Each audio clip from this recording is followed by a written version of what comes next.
Hello everybody and welcome to the channel. It's Paulie Esther here. And with more players coming to the game of Dead by Daylight all the time, I find myself frequently getting asked the question whether or not someone should prestige. They don't really know if they should or not, and they want to know what the benefits are to doing it. Since we have so many cosmetics in the game, and you see fewer and fewer people wearing these bloody prestige outfits, is it worth it? Are there any benefits to it other than the cosmetics? And is it worth the cost? So I'm going to make this video here to show you, walk you through the costs and the benefits and help you decide the best path for you to go forward in the game.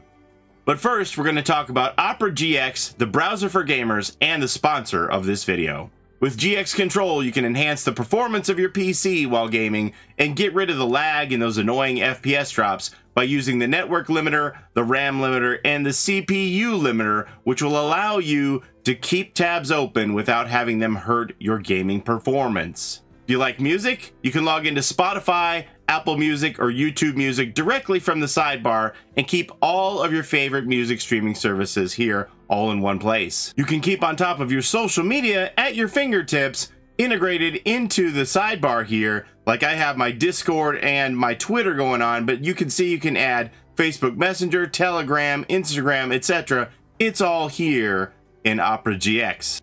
With GX Corner, you can keep on top of all of the news in gaming with release dates of games, tips for some of the free games out there, or all of the best deals compiled all in one spot. But if you're thinking, nah, this is too much of a hassle, I have all my bookmarks on my existing browser, well, we got you covered. You just come over here to the gear on the settings, scroll down to where it says synchronization, click here, import your bookmarks and settings, select whatever browser it is that you're using now, Chrome for example, import, and you're done. And all the Google Chrome extensions are compatible with Opera GX, such as this Neon Nights wallpaper that I installed, which I think looks pretty cool with the overall neon theme of the Opera browser, wouldn't you agree? Speaking of that neon theme, this and many other customizations are available at your fingertips using the top right hand corner here. You can switch from light mode, no, not for me, to dark mode, switch your wallpapers in and out, so many different customizations available just at your fingertips on this sidebar here. Now I know change is scary, but with so many features integrated into this sidebar and the entire browser being made with gamers in mind, I really think it's worth checking out. Use the link in the description so that they know that I sent you.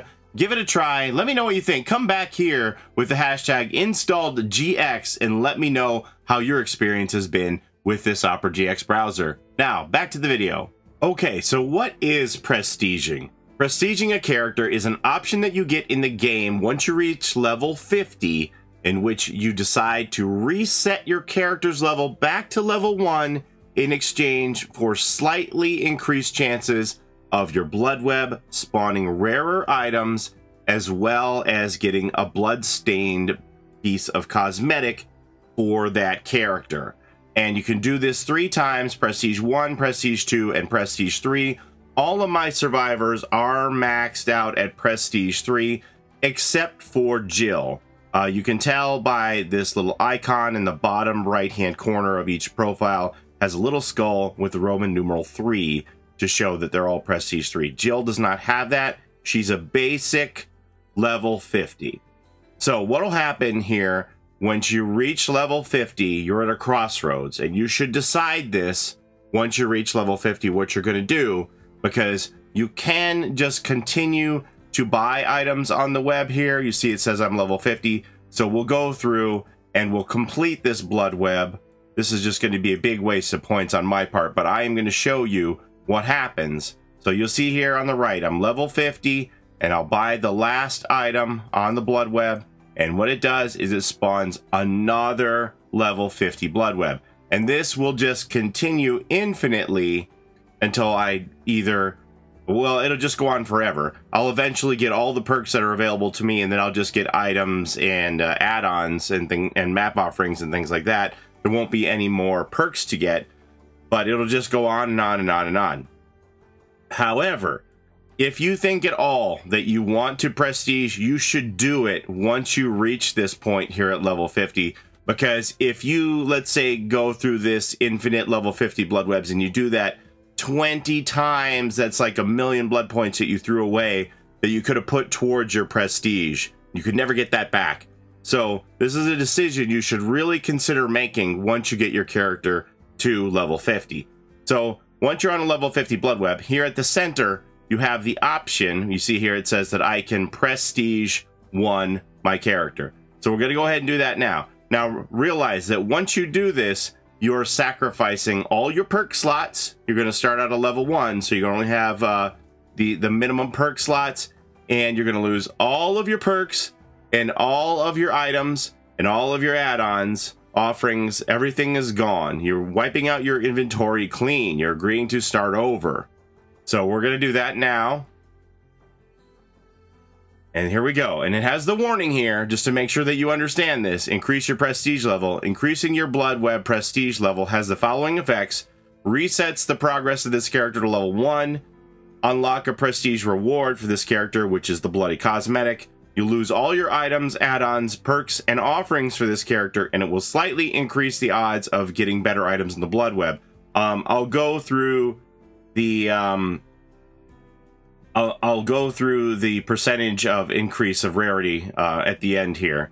And then it says teachable perks will stay available to all the other characters. So your teachables still remain unlocked, so that's not a problem. Are you sure you want a prestige? So we're going to click OK. And there we go. Now, see, we have the Roman numeral 1 skull here to denote Jill's now prestige level 1. We click continue, and we have been given her bloodbath top here. The torso is the first piece that you get for prestiging. Survivors get torso, then pants, and then the face is what you get for prestige 3. So there's my reward. And now I'm starting out with the basic blood web. We're starting back at level 1, but I do have my prestige node over here on the right. And then if we go to my loadout, of course you get the 3 perks that she owns as a teachable character, but we only have 1 slot. So you're agreeing to, you know, start over. So ideally what you would like to do is have a lot of blood points in the bank, so that close to 1,000,000, so that when you do this, you can go through many levels of the blood web and get your character back as close as possible to where they were. Now, the grind is incredible in this game. If you are going to take a character from brand new to prestige 3, level 50 with all of the perks in the game at tier 3, remember, each one of these perks you have to buy it 3 times to get it to tier 3. There are, what is it now, 95 perks in the game. So that means there's 285 perk slots to buy. The grind is incredible. It takes you roughly 12,000,000 blood points to get a character from 0 to prestige 3 maxed. Now, if you do this efficiently, and every time you get to level 1, you prestige right away, that part just to get you from brand new to prestige 3 level 1 costs about 4.5 million blood points, 12 million overall. So the largest part is going to be at the tail end to get everything once you're prestige 3. What I would like to see happen, since the grind has just become incredibly more demanding, I would like to see that when you prestige, you keep your perks at the slots and levels that they're at. Once you move over, take the items, take the offerings, take even the perk slots here if you want, but just let me keep the perks so that I can move that over and reduce the grind. That would save about 4.5 million blood points on that back end when you get to prestige 3, because I get about 60 perk levels per time going up through the prestige. So by the time I get to prestige 3, I'll have about 180 of these required perk slots filled in already, if I was able to carry them over from one prestige to the other. But I am not currently. Think about it, Dead by Daylight. That will reduce the grind by about 1/3 if you were to let people do that. Anyway, we're not here to talk about grind reduction. We're here to talk about prestiging. So now I have prestiged my Jill. We're at level 1, prestige 1, and I have gotten my first prestige cosmetic. which is the gory tank top. And we'll put that on there right now. Now, I'll need to spend roughly another 1.5 million blood points to get up to level 50 Prestige 1 to do this again and become Prestige 2. Another 1.5 million to do it again and become Prestige 3. And then I'll spend the final 7.5 million getting her maxed with all of the perks. It's a lot. But you want to, if you are going to do this, you want to do it smartly and efficiently. If you know that you're going to prestige anyway, just try and pick the paths that are the cheapest, buy the cheapest items so that you can get the most out of your blood points to get you towards that end goal of the next prestige.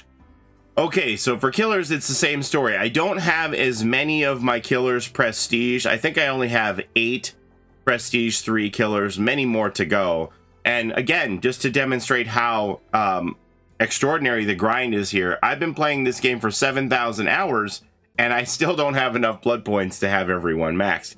Now, I will say that I have played the game mostly as survivor. People who play killer more and use barbecue and chili will get more blood points, and that will make the grind easier for them because killers in general get more points.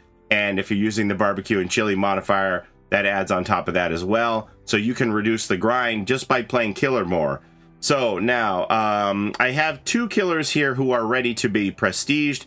They are Ghostface and the Spirit. So Ghostface, I already have the wet tactical knife, which is the prestige weapon. So for killers, you get the weapon is the first item that's prestige. So we're going to go ahead and push Ghostface here to prestige 2. Same thing, I'm going to lose everything doing this. So there we go. Do you agree that you're going to lose everything, go back to level 1, lose all your perk slots, your items, your offerings, etc., etc.? Well, I don't have items as a killer, but you know what I mean. And yes, so here we go. I'm level 1, and now we have the Roman numeral 2 for prestige 2, and we have been given the body. So the mask and the face is going to be the last piece that we get for Ghostface. So we can go ahead and put that cloak on right now, the bloody cloak. And let's go to the Spirit, and we'll do the same thing with her. So she already has her prestige 1 thirsty katana, and we're going to move her up to prestige 2 now. Again, we agree to give everything up, yes. And she's back to level 1, and she has her body piece as well. And we'll get her face last once she's up to prestige 3. So there's that. Now, on to the point about whether or not these bloody cosmetics are worth it, given that we have so much choice nowadays in the cosmetic shop compared to back in the day when there were very few cosmetic choices and many, many more people wore the prestige outfits. That is very true that there is a lot of choice here on things that you can wear, but these all come at a cost. You can simply, by playing the game, earn your prestige cosmetics just by playing enough and getting the blood points to level up your character. Now, you can make the point that, well, ha, Paulie, I can get these other cosmetics too by playing the game. Like here with this trickster outfit, for example, if I have 21,600 iridescent shards, I can get this cosmetic for free. That is very true. I'm not going to argue that point with you. However, I will say that getting the 4.5 million blood points to move a character up to prestige 3 takes much less time than it takes to collect 21,000 plus iridescent shards. So you can get the prestige outfit more quickly than you can earn one of these purple rarity cosmetics. Now, some of the other ones, like the yellows and things like that, you can make a case that you can earn those faster than you can the prestige blood points. But, you know, for the top outfits, you can get a prestige outfit much quicker than you can one of these 21,000 iridescent shard outfits. Of course, you can always buy them with the work sales, but we're just talking about things you can get for free by playing the game and earning points. So essentially, while you're earning the blood points, you're going to be earning iridescent shards too, so you could get both, right? So I don't really see a downside. If you're dedicated enough to play the game, I do recommend getting the prestige just because of the added benefit of the extra rarity in your blood webs. Let's talk about that now. Now, in addition to these bloody cosmetic rewards that you receive for moving up through those ranks of prestige 1, 2, and 3, you also gain additional percentage chances of spawning rarer items in your blood webs for each level of prestige. Now, a lot of people dismiss this as meaningless, but I think it's understated the amount of value that this can have for you once you get up to prestige 3. If you're playing killer a lot, you're going to be able to stock up on green and above add-ons and not have to worry about your inventory being so thin on those items as much. And the same thing for Survivor. You can come up with some pretty decent items with these additional rarities. So let's look at these rarity bonuses and see just what you get for each level of prestige. Now, this chart here shows you that if you're prestige 1, you're not really getting very much. You're only getting an additional 10% chance to spawn green items, offerings, etc. in your blood webs. Once we move up to prestige 2, then that increases to 20% additional chance for green rares, and then an extra 10% chance to get those purple very rare items in your blood webs. And then once you get up to prestige 3, that's when you get the most bang for your buck for prestiging. You have an additional 30% chance to spawn the green rare items, 20% additional for very rare purple, and the ultra rare iridescent, magenta, whatever you want to call it, red, pink, I've heard it called so many things, an additional 10% chance of spawning those. So I find I get a whole lot of green stuff on my blood webs all the time now when I'm prestige 3, which is good for me because I wind up having to play a lot of different map offerings just because my audience requests that I go to specific maps. So for me, this works. I like having the extra rarity nodes in my blood webs, but ultimately the choice in all of this is obviously going to be up to you. I'm just trying to provide you with the best information possible. Okay, so that's all I have for you today. I was going to add in a montage of all of the characters in their prestige outfits, but there's so many that it was going to be like another 8 minutes, and this video is already pretty long, so I scrapped that. But hopefully I've given you the information that you need to help you decide whether or not prestiging is right for you. Me personally, I would always prestige, but I can't speak for you. I don't know what your play habits are like, how much time you have to devote to the game. So hopefully I've just given you the best information to help you decide whether or not you should prestige. That's all I have for you today. Thank you so very much for watching. And I also want to give a big shout out to the sponsor of this video, Opera GX. Please consider using the link in the description and downloading this browser and giving it a try. I really think it's great and you're going to enjoy it. If you do download it, come back to the video and type in #installgx in the comments and let me know what you think of it to let me know. But as always, don't forget to take care of each other in and out of the fog, and we'll see you next time. Bye-bye.